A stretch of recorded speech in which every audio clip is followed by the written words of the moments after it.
Music industry में हर साल कोई ऐसा सिंगर आता है जो वन टाइम वायरल होता है और फिर अचानक से डिसअपियर हो जाता है। और खास करके जब से शॉर्ट फॉर्म कंटेंट आया है तब से ये चीजें ज्यादा हो गई है। रील्स पे कोई एक गाना वायरल होता है एंड लोग उसको सुनते हैं, लेकिन उसके बाद ना ही कोई उस सिंगर को ढूंढता है और ना ही उसके गाने रिकमेंड होते हैं, क्योंकि म्यूजिक इंडस्ट्री में आज के टाइम में इतना कंपटीशन बढ़ गया है कि आप एक्टिव हो या inactive, people even don't care. लोग उसी को फॉलो करते हैं जो ट्रेंड में होता है। सो आज के इस वीडियो में हम बात करने वाले हैं ऐसे ही एक सिंगर के बारे में जो अपने फर्स्ट ट्रैक से ही वायरल हुए बट सडनली वो डिसअपियर हो गए। ऐसा नहीं है कि प्रोजेक्ट नहीं आ रहे, बस उनके चर्चे खत्म हो गए। दो ही बार भाई लाइमलाइट में आए थे। एक बार तो फर्स्ट ट्रैक जब उनका रिलीज हुआ था तब, एंड दूसरी बार कंट्रोवर्सी हुई थी किसी बड़े सिंगर के साथ तब। सो आप लोगों ने थंबनेल देख के समझ ही लिया होगा कि इस वीडियो में हम किसके बारे में बात करने वाले हैं। सो इस वीडियो में हम डिटेल में जानेंगे राका के अब तक की जर्नी और थोड़ी मिस्टेक के बारे में। सो और डिस्कशन करते हैं डिटेल में।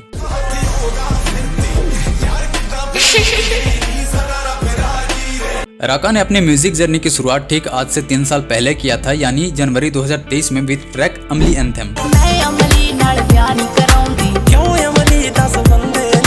आप लोगों को याद हो तो ये ट्रैक इंस्टाग्राम पे काफी वायरल हुआ था। उसी टाइम इस पे 1 मिलियन रील्स बन चुके थे। फर्स्ट ट्रैक ही वायरल हो जाना आप कह सकते हो या तो लक या फिर एल्गोरिथम क्रैक। लेकिन आपको बता दूं कि राका इस इंडस्ट्री में डायरेक्ट एज ए सिंगर आए ही नहीं थे। उन्होंने एज ए म्यूजिक डायरेक्टर इस इंडस्ट्री में कदम रखा था। वो सिंगर के लिए म्यूजिक बनाते थे एंड बदले में उन्हें पैसे मिल जाते थे।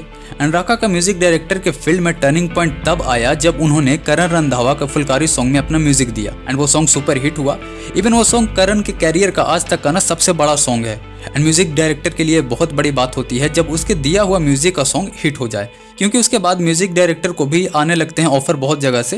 एंड फुलकारी के बाद करण का एक और सॉन्ग रिलीज होता है काली रात, जो कि वो भी काफी वायरल हुआ था एंड उसमें भी म्यूजिक राका ने ही दिया था। उसके बाद भी राका ने काफी म्यूजिक दिए करण के सॉन्ग में, बट फिर राका ने मजाक में एक लिरिक्स लिखा अमली एंथम, जिसको उन्होंने अपने दोस्तों को और करण को सुनाया एंड उन्हें पॉजिटिव रिस्पॉन्स मिला उन सबके साइड से। एंड उन लोगों ने इस लिरिक्स को रिकॉर्ड करने का सजेशन दिया एंड राका ने इसको रिकॉर्ड करा एंड इस गाने में म्यूजिक उन्होंने खुद दिया एंड इस ट्रैक को उन्होंने अपने खुद के चैनल से रिलीज किया जिसपे 0 सब्सक्राइबर थे एंड सॉन्ग वायरल हो गया। एंड इस सॉन्ग का प्रमोशन भी करण ने किया था एंड राका ने भी ये बात एडमिट किया है कि करण का उनके करियर में सबसे इंपॉर्टेंट रोल है। जी मेरे लिए तो कलाकार जी सब तो बड़ा करण रंधावा ही है जी, जिन्हों के गाने तुसी कीते। हाँ जी, मेरा जिंदगी उत्थों चली है जी। मैं बहुत ज़्यादा चलो सिंपति वाली गल तो नहीं मैं कहूँगा, मतलब औखा सीगा जी भी जो मैनू मिलिया फिर मैनू ऐ सीगा भी रख मौका ही आ गया होवे इनू बस हुण चक दे काम। बस फिर जी आपां गाना कीता चल गया जी। करण रंधावा मेरे लिए सब तो बड़ा जी। मैं जो मर्जी बन जा जी वो बंदा मेरे लिए हमेशा ही रहूगा, क्योंकि उदों मैनू मौका सीगा मेरे वास्ते भी मैं जिंदगी मेरी इहदे गाने तो सुधर जाऊगी जी।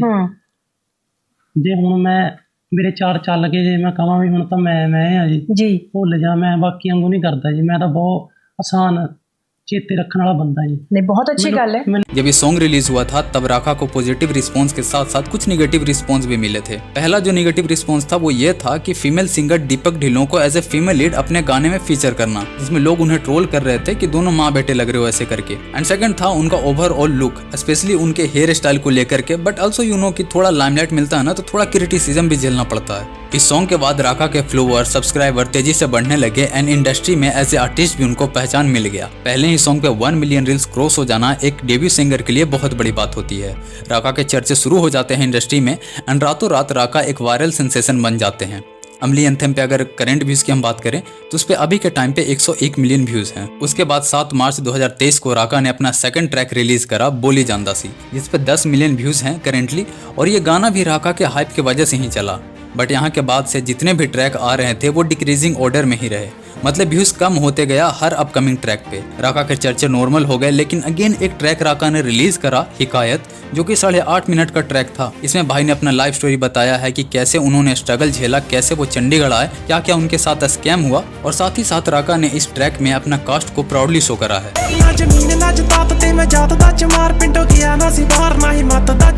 राका एक दलित कैटेगरी से आते हैं, उनके लाइफ में क्या क्या डिस्क्रिमिनेशन हुई सब पे उन्होंने बात की है। अब यहाँ से राका थोड़ी सी कंट्रोवर्सी से घिरते हैं, उन पे कंपोजिशन और कॉन्सेप्ट चोरी के एलिगेशन लगते हैं। हिकायत से कुछ दिन पहले आया ट्रैक स्वाद, जिसका कंपोजिशन मैच था करण औजला के पीओवी सॉन्ग से।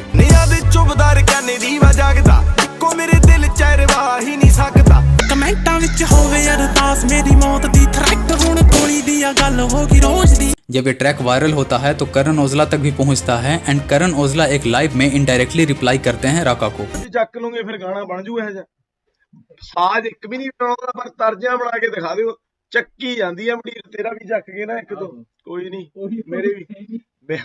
ਮੇਰੇ ਵੀ ਚੱਕੀ ਜਾਓ ਤੁਸੀਂ ਕੋਈ ਨਹੀਂ ਮੈਂ ਹੋਰ ਬਣਾਈ ਜਾਣੀ ਤੁਸੀਂ ਹੋਰ ਚੱਕੀ ਜਾਓ ਤਰਜਾਂ ਜਿੰਨੀਆਂ ਚੱਕ ਹੁੰਦੀਆਂ ਚੱਕ ਲਓ ਫਿਰ ਇੱਕ ਥਾਂ ਤੇ ਮੈਂ ਇਹੋ ਜਿਹੀਆਂ ਬਣਾਉਣੀਆਂ ਵੀ ਜਿਹੜੀਆਂ ਤੁਹਾਨੂੰ ਚੱਕ ਹੀ ਨਹੀਂ ਹੋਣੀ ਹੈ ਬਸ ਦੇਖਣਾ ਹੀ ਪੈਣਾ ਸਾਈਡ ਤੇ ਬਹਿ ਕੇ ਵੀ ਆਹ ਕੀ ਕਰ ਗਏ ਆਹ ਵੀ ਐਲਬਮ ਆਈ ਆ ਤਰਜ ਚੱਕ ਲੂੰਗੇ ਫਿਰ ਗਾਣਾ ਬਣ ਜੂ ਇਹ ਜਿਹਾ ਉਹੀ ਗੱਲਾਂ ਕਰਦੇ ਆ ਯਾਰ ਤੁਸੀਂ ਚੰਗਾ यार मिलते अगली दी भाई एक सोचदा सी और नवे गाने बनाउण लगे वीर कि नहीं वीरे अब यहाँ से राका को हेट मिलना शुरू हो जाता है करण औजला के फैन की तरफ से एंड इसी बीच MC स्टैन के फैन की तरफ से भी उनको हेट मिलना शुरू हो जाता है। MC स्टैन के ऑडियंस का कहना होता है कि राका का ट्रैक शो का कॉन्सेप्ट चोरी किया गया है MC स्टैन के ट्रैक कल है मेरा शो से। हालांकि MC स्टैन ने ऑफिशियली आकर इस चीज पे कभी बात नहीं करी जैसे करण औजला ने करा था। इन सब इंसिडेंट पे राका ने तो उस टाइम कोई रिप्लाई नहीं दिया था, लेकिन उन्होंने रिलीज करा अपना एक EP अक्टूबर 2023 में एंड ये EP ने फिर से कंट्रोवर्सी छेड़ दिया।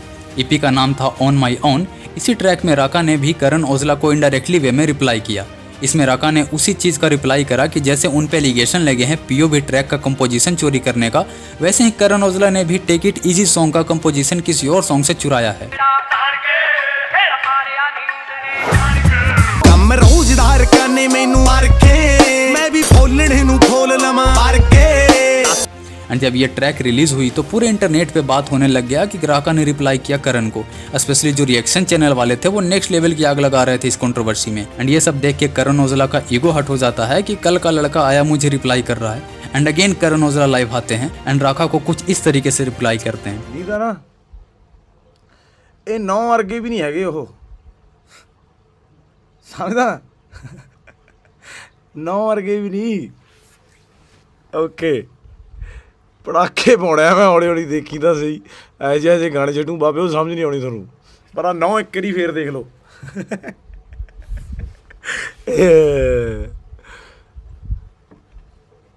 9 वर्गे भी नहीं है बाबे।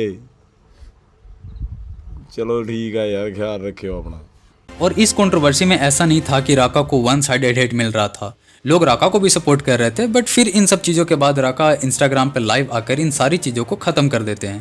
मेरा सौ लगे मैं झूठ नहीं मारदा, मेरा मन ना कल मैंने वीडियो भेजी बंदे ने यार मैनू बंदा मेरी औकात दसदा पिया की आ मेरी बंदा मेरी औकात दसदा पिया की आ भी तू पैर ਚੱਕ ਚੱਕ ਨੌ ਦਿਖਾਉਣਾ ਪਿਆ ਯਾਰ ਤੈਨੂੰ ਪਤਾ ਮੈਂ ਕਿੱਦਾਂ ਆਇਆ ਇੱਥੇ ਕਿਵੇਂ ਕੀਤਾ ਕੰਮ ਧੰਦਾ ਸਾਰਾ ਤੂੰ ਮੇਰੀ ਔਕਾਤ ਕਿਵੇਂ ਦੱਸ ਸਕਦਾ ਤੂੰ ਥੋੜੀ ਮੈਨੂੰ ਦਿੱਤਾ ਕੁਝ मैं तेरे को लैके खादा कुछ तू मेरी औकात किवें दस सकदा मेरा हंकार ना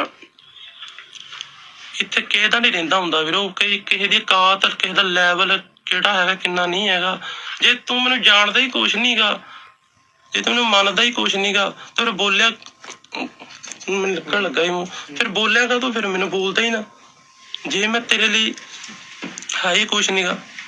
एंड 2023 के बाद करण का भी ग्राफ तेजी से ऊपर गया एंड वो एक गोट लेवल के सिंगर आज के टाइम में बन चुके हैं। अभी करण जिस मुकाम पे है मुझे नहीं लगता कि अगर आज के टाइम में अगर कोई आर्टिस्ट उनका कंपोजिशन चुराता भी है तो इन सब चीज़ों पे रिप्लाई करने आएंगे नहीं, क्योंकि वो इन सब चीज़ों से बहुत ऊपर उठ चुके हैं। अब आते हैं राका पे। राका अगेन जैसे चल रहा था वैसे ही चला। राका के भी चर्चे बंद हो गए एंड उनके जितने भी ट्रैक थे एवरेज से भी नीचे परफॉर्म करने लगे। मुश्किल से ही कोई ट्रैक उनका 1 मिलियन क्रॉस कर पाता है। उनके रिसेंट ट्रैक जो कि 3 महीना पहले रिलीज हुआ था वो 6 लाख ही क्रॉस कर पाया है। अब देखना यह है कि राका अगेन कब हिट ट्रैक देते हैं और फिर से कब चर्चे में आते हैं। आई होप ये वीडियो आप सबको बहुत पसंद आया होगा। अगर पसंद आया होगा तो लाइक करना, कमेंट करना एंड अगर आप राका को सुनते हो तो उनका कौन सा सॉन्ग आपका फेवरेट है कमेंट करके जरूर बताना। मिलते हैं अगले वीडियो में बहुत जल्द।